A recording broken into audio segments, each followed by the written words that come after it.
Here's Brody Brazil. Wow, that was absolutely crazy last night. I was leaving work. I was talking to some coworkers about this Carlos Correa situation, and I think we all agreed something still felt off. Postponing the press conference, not announcing him all of a sudden as a Giant. We heard those reports. There was something up with the physical. So let me just take care of this real quick. I don't know what to call it. A misstep, a blunder, a situation, an episode, whatever it is, the Carlos Correa saga. I mean, it's now concluded with the San Francisco Giants, but my goodness, how this all played out. I don't think I've ever seen anything like this, at least to the magnitude of this. The biggest contract the franchise had ever awarded. Now it's not going to happen, and almost instantly he's a Metropolitan. I mean, all of this, it was literally an 11th hour thing. It happened at 11 p.m. Pacific time, 11:30, I think. So coming up on 3 in the morning in New York is when all of this broke. And so imagine waking up this morning, you know, as a Mets fan and understanding this situation. But look, let's break it down from the Giants side of things and just the spectator side of things. This is all fascinating. And I don't envy being in the Giants' shoes right now or the Correa camp.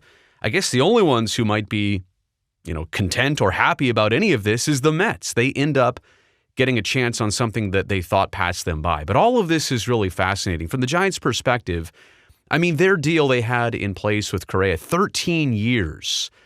And on the heels of that whole Aaron Judge pursuit, which obviously did not pan out, also looking at what the Dodgers and Padres have been doing, you can't help but think that some of what they did with Correa, yeah, great player, free agent, opportunity, shortstop, centerpiece, but impulse move, right? We've all been there before. It's human nature to want something, to not be able to get it, and that inspires you to move for something else subconsciously. Now, again, I don't want to play this out like the Giants backed out of this deal or they had regret.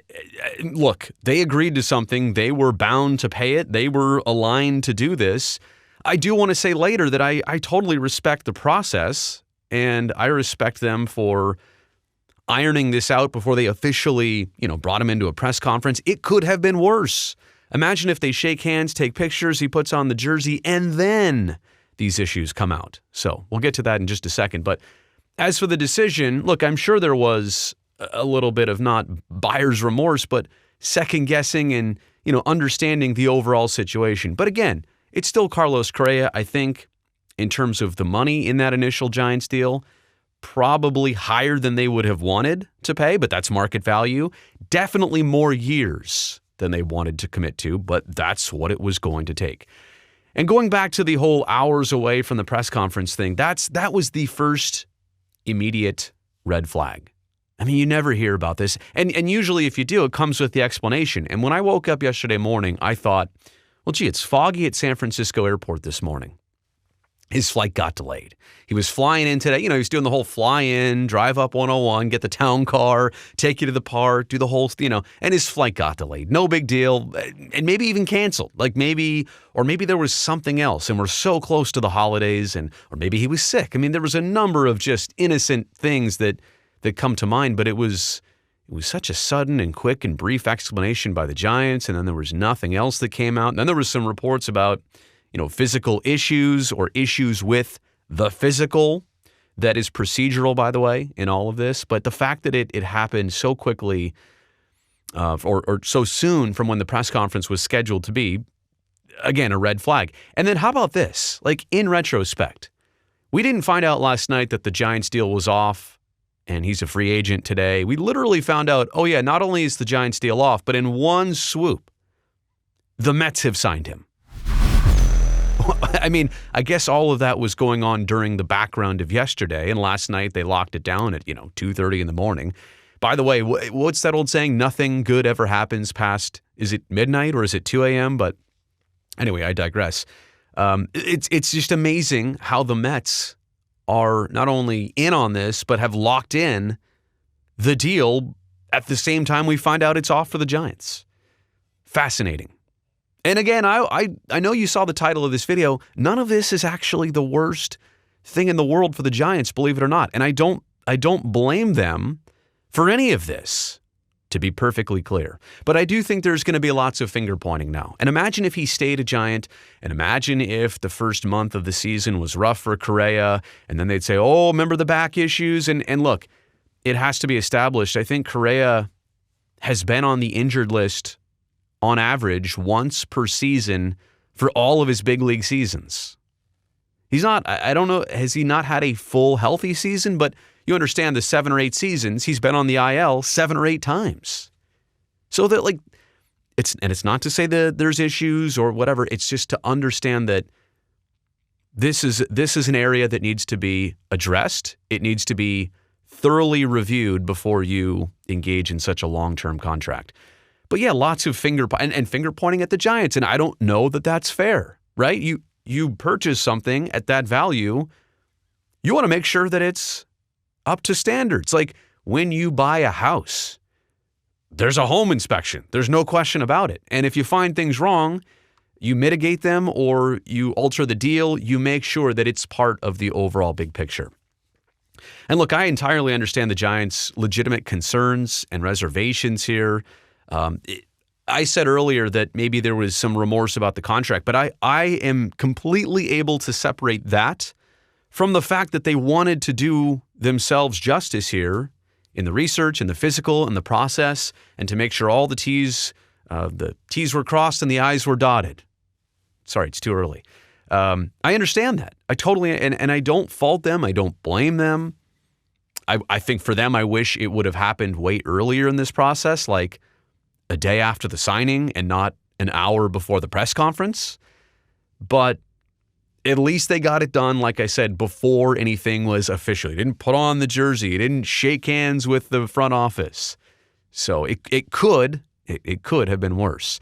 Also imagine the phone call to Brandon Crawford, right? Like he was legitimately prepared to give up the shortstop position. Hey, I'll play third. I understand. New guy's here. He's got a long career ahead. He's the franchise guy. I've been here for a long time, but I'm a team guy. And you know what? Credit to you, Brandon Crawford, for handling that how you did. But now how about the phone call? And how about the phone call for Mitch Haniger or Sean Manaea or any other Giant that's new to the team and understood that they were a part of something that had, a centerpiece type player, and now they don't. I'm just saying there's understanding here, but there's a lot of going on. And last but not least, this is coming from the A's guy. I understand that Giants fans feel stung right now. They feel stung on so many different things. In the present, you feel like you missed out again on something. And the Correa jerseys will not be at the team store if they already weren't. But in the long term, in year 11, 12, and 13 of that now hypothetical contract with Correa, you're going to feel different. If you're watching this video, let me see, what year is this? Maybe 23 season, so 2030, like the 2034 season. If you're watching this video in 2034, if it's still up, number one, how young do you look, Brazil?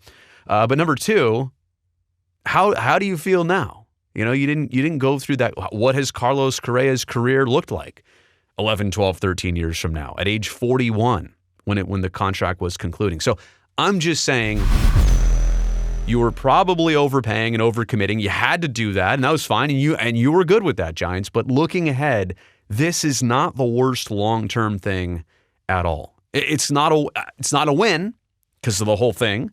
It's not a loss because he's off the books. It's like literally a neutral thing, if that makes any sense. And let me also say, let me just warm you up for this. You know who's going to probably be on the market next year, free agent, if he's not a trade piece already? He's got a 1-year deal, $30 million. Shohei Ohtani. Yeah. So you just entered into the Shohei Ohtani conversation, San Francisco. And quite honestly, if it's Shohei Ohtani or Carlos Correa, don't you like Otani just a little bit better? I like him just a little bit better, but that's me. Okay. So I hate to do this. The fire thing, I don't mean to burn anybody, but it just, that's the effect. Not a Giant. Oh, I forgot to do the I forgot to do the thumbnail. Should I make my thumbnail? There's my thumbnail for this video. Hey, thanks for watching. Don't forget to subscribe to this channel. Thumbs up on this video if it provided you any enjoyment, entertainment, or value. I appreciate you being here, and I'll talk to you next time.